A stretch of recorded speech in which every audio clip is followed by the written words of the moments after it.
নমস্কার বন্ধুরা, আমি শ্রীময়ী চলে এসেছি আবার আপনাদের সামনে নতুন একটি এপিসোড নিয়ে, নতুন একটি কন্টেন্ট নিয়ে। আপনারা দেখছেন ট্যারট গাইডেন্স উইথ শ্রীময়ী। বন্ধুরা, আজকে আপনাদের সঙ্গে আমি শেয়ার করব একটি মহাভারতের বক্তব্য। আপনারা ভাবতে পারেন যে হঠাৎ ট্যারট কার্ডের অনুষ্ঠানে মহাভারতের বক্তব্য কি করে আসছে। বন্ধুরা, ভারতবর্ষে আজকে যে শিক্ষা, যে কালচার, যে থিঙ্কিং চলছে, সেটার মূল সূত্র কিন্তু সেই আদি যুগের মহাভারত। তো সুতরাং একটি লেসনের কথা এক্ষেত্রে বলি এবং একটি পাখির কথা বলবো। এই পাখিটির কি উপকারিতা আমাদের জীবনে, অর্থাৎ ফাইনালি কিন্তু আপনারা সেই পাবেন বাস্তু রিলেটেড এবং জীবনকে ডেভেলপ করবার টিপস, যেরকম আপনারা পেয়ে থাকেন ট্যারট গাইডেন্স উইথ শ্রীময়ীতে। তো তার আগে আপনারা বন্ধুরা চ্যানেলটিকে প্লিজ একটু লাইক, শেয়ার এবং সাবস্ক্রাইব করে নেবেন এবং একটি বেল বাটনে ছোট্ট একটি ক্লিক করবেন, যাতে সবার প্রথমে ফ্ল্যাশ মেসেজে মোবাইলে আপনি কন্টেন্টটি দেখতে পান। তো বন্ধুরা, সেই হস্তিনাপুরের রাজ্য যখন ছিল, তখন পিতামহ ভীষ্ম যুধিষ্ঠিরকে তখন বলেছিলেন যে কিভাবে তিনি একজন সফল এবং ভালো রাজা হতে পারবেন। বন্ধুরা, সে যুগে তো রাজবংশ ছিল, এ যুগে কিন্তু রাজত্ব নেই, কিন্তু লিডারশিপ অবশ্যই আছে। আপনি চান না মন থেকে যে সকলের থেকে আপনার স্পোর্টটা এগিয়ে যাক, আপনার পপুলারিটি, আপনার নেম ফেম এগুলো বৃদ্ধি পাক? নিশ্চয়ই চান। তো সুতরাং আজকে আপনাদের সাথে শেয়ার করব জীবনে সফল হওয়ার টিপস, যার মূল সূত্রটি লুকিয়ে আছে পিতামহ ভীষ্মের উপদেশের মধ্যে। পিতামহ ভীষ্ম যুধিষ্ঠিরকে বলেছিলেন যে ময়ূরের উদাহরণটি সবসময় সামনে রেখে চলতে।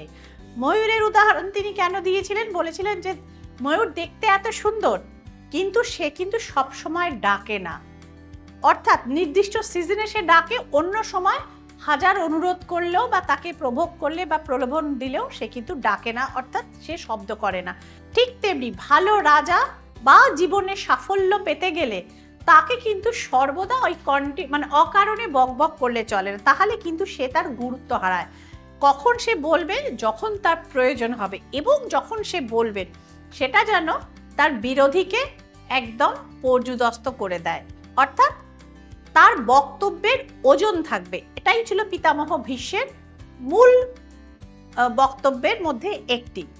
নাম্বার 2, তিনি ময়ূরকে ফলো করতে বলেছিলেন। এত সুন্দর ময়ূর দেখতে, এবং বর্ষাকালে মেঘ দেখলে সে তার পেখম কিন্তু মেলে, অসাধারণ দৃশ্য সৃষ্টি হয়, কিন্তু রোজ রোজ কিন্তু সে তার পেখম মেলে না, এবং সব সিজনেও সে তার পেখম মেলে না।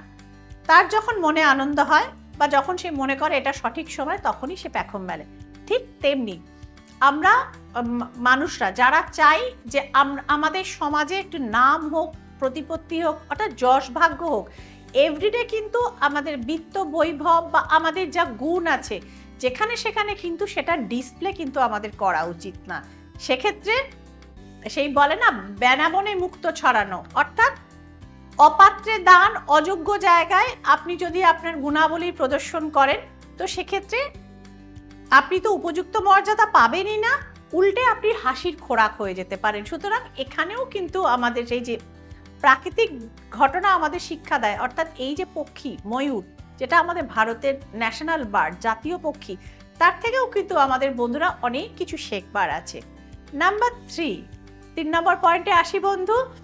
3 নম্বর পয়েন্টটি হচ্ছে যে ময়ূর কিন্তু সুন্দর দেখতে, যখন তখন ডাকে না, সে এত আদরণীয় পাখি আমাদের কাছে তার রূপের জন্য।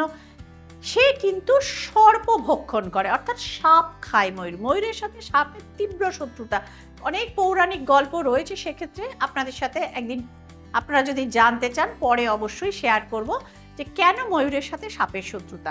যাই হোক, আজকে আমরা মূল জায়গাটি আলোচনা করি। ময়ূর কিন্তু সাপ খায়, অর্থাৎ কোনো রাজা বা কোনো লিডারের এটা উচিত যে তার ক্ষুদ্রাতি ক্ষুদ্র শত্রুকেও তিনি যেন ইগনোর না করেন।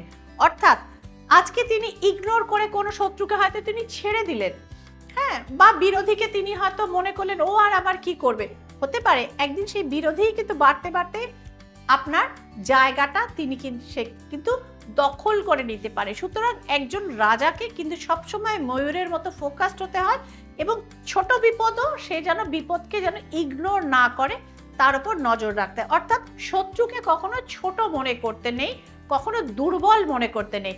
বন্ধুরা, এই থিওরি ফলো না করে এবার একটি ছোট্ট হিস্টোরিক্যাল উদাহরণ শেয়ার করি। পৃথ্বীরাজ চৌহান, যিনি ছিলেন আমাদের দিল্লিতে শেষ মোটামুটি হিন্দু রাজা, তিনি কিন্তু মোহাম্মদ ঘুরিকে 7বার তিনি ছেড়ে দিয়েছিলেন। 7বারের বার মোহাম্মদ ঘুরি অনেক কাকুতি মিনতি করে পৃথ্বীরাজ চৌহানকে কিন্তু ক্ষমা প্রার্থনা করে তিনি ফিরে গেছিলেন এশিয়াতে। কিন্তু পৃথ্বীরাজ চৌহান ভুল করেছিলেন, মোহাম্মদ ঘুরিকে তিনি ক্ষমা করে দিয়েছিলেন। তার জীবনের শেষ ভুল এবং চরম ভুল, মোহাম্মদ ঘুরি কিন্তু 8বার এসে পৃথ্বীরাজকে হত্যা করেন। তো পৃথ্বীরাজ যদি সেদিন ভীষ্ম পিতামহের উপদেশটি মনে রাখতেন, নিশ্চয়ই তার এভাবে অন্তত মৃত্যু হতো না। তো ময়ূরের অনেকগুলো ঘটনা আমরা বন্ধুরা শেয়ার করলাম যে সঠিক লিডার হতে গেলে বা আপনার মধ্যে লিডারশিপ কোয়ালিটি যদি বাড়াতে হয় আপনাকে কি করতে হবে। এবার বলি একই সঙ্গে ভীষ্ম পিতামহের যে বক্তব্যগুলো তার সঙ্গে জ্যোতিষিক ঘটনার মিলটা কোথায়। জ্যোতিষিক ঘটনার মিলটা হচ্ছে এই যে ময়ূর সাপ খায়, এক্ষেত্রে আপনার যদি রাহুর প্রবলেম বা রাহুর মহাদশা বা রাহু আপনার হরোস্কোপে গন্ডগোলের জায়গা থাকে, নিচস্থ জায়গা থাকে আপনার হরোস্কোপে এবং একই সঙ্গে আপনার জীবনে সে গন্ডগোল তৈরি করে, তো সেক্ষেত্রেও কিন্তু ময়ূরের ছবি ঘরে রাখলে বা ময়ূরের কোনো রেপ্লিকা আপনার যদি ঘরে থাকে সেক্ষেত্রে কিন্তু আপনি এই রাহুর তৈরি গন্ডগোলের থেকে অনেকাংশে কিন্তু মুক্ত হন। এবং যাদের শনির দশা বা ঢাইয়া বা কণ্টক চলছে তারাও যদি ময়ূরের ছবি ঘরে রাখেন বা ময়ূর পুচ্ছ ঘরে রাখেন বা ময়ূরের কোনো মূর্তি বা রেপ্লিকা ঘরে রাখেন, অবশ্যই সেই শনির এই যে সমস্যা নেগেটিভিটি সেখান থেকে কিন্তু অনেকাংশে আপনারা কিন্তু উদ্ধার পান। আর যে সমস্ত ছেলেদের ধরুন বিয়ে হচ্ছে না, তারা জোড়া ময়ূরের, এটা কিন্তু ছেলেদের ক্ষেত্রে বলছি, মেয়েদের ক্ষেত্রে না, জোড়া ময়ূরের ছবি যদি তার ঘরের দক্ষিণ পশ্চিম কোণায় আপনারা ফটো ফ্রেমে বা আপনারা এমনিও সাজিয়ে রাখেন, তো সেক্ষেত্রেও কিন্তু চট করে বিয়ে হতে আপনাদের সুবিধা হয়। তো সুতরাং বন্ধুরা, শ্রীময়ীর এই টিপসগুলি ফলো করুন। কেমন লাগছে অবশ্যই আমার কমেন্ট সেকশন খোলা থাকে, সেখানে আপনারা জানান। নতুন কি দেখতে চান সেটিও আপনারা অবশ্যই জানান। তাহলে বন্ধুরা, দেখা হচ্ছে পরের দিন নেক্সট ভিডিওতে। ততক্ষণের জন্য সকলে ভালো থাকুন, আনন্দে থাকুন, সুস্থ থাকুন এবং দেশের প্রাচীন গাথার ওপর বিশ্বাস এবং ভরসা রাখুন। নমস্কার।